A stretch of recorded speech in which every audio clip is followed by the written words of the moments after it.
Joining us now is Michael Steele, former Republican National Committee chair, also former Lieutenant Governor of Maryland. What do you say about the politics of all of this? It's playing out pretty strongly in three critical states.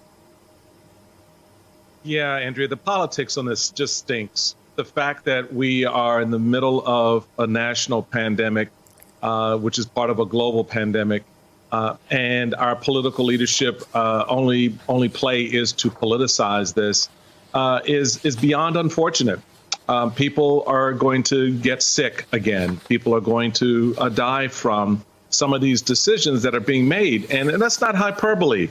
I mean, we're already beginning to see in countries that have even, cautiously reopened, a new spike level has emerged. You have our own scientists and doctors, Andrea, who are telling us, don't do this the way you're planning to do it. You just can't, precipitously open up your county or your state without recognizing that adequate testing is still not in place. I just don't get it. So I just want to ask folks, well, who are you going to look to? Who are you going to, since you like blaming folks for stuff, who are you going to blame when your grandmama gets sick or your dad or your uncle gets sick or your business doesn't get the kind of revenue stream because folks with common sense are staying home in the face of the facts, which tell them to stay home? I don't understand it. I just, I don't know anyone that desperate to get a tattoo or to have a drink at a bar. I know a lot of folks stocked up their fridge and their basement with a lot of beer and booze. And if you're that desperate, take a glass, go on the front porch and yell at a neighbor. But this is just crazy what people are doing in the face of proving a point, supporting, the lunacy of an administration that doesn't have a plan. It's just saying open up because it's going to get better when. I don't understand it. It makes no sense to me. Oh, let me just play devil's advocate for a moment, because some really disturbing data from the Fed yesterday that 40% of the people who lost their employment in March were making $40,000 or less.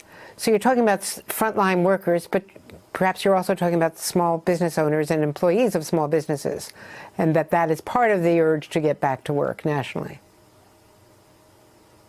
It is. And governors appreciate that.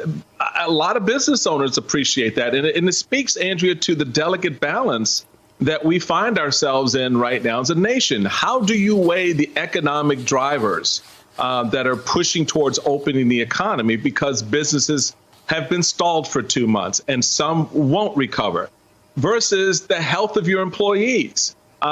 Sure, you can go back to work, but under what conditions? You're not going to be able to fully staff up your restaurant or your business the way you did before, because you're not going to be able to allow the number of patrons into your establishment because of distancing regulations. And if you violate those regulations, then you are putting not just your business at risk from the government coming in and shutting you down or fining you, but then most importantly, the people that you're serving, as well as the people who work for you. So I get that there's a delicate balance there.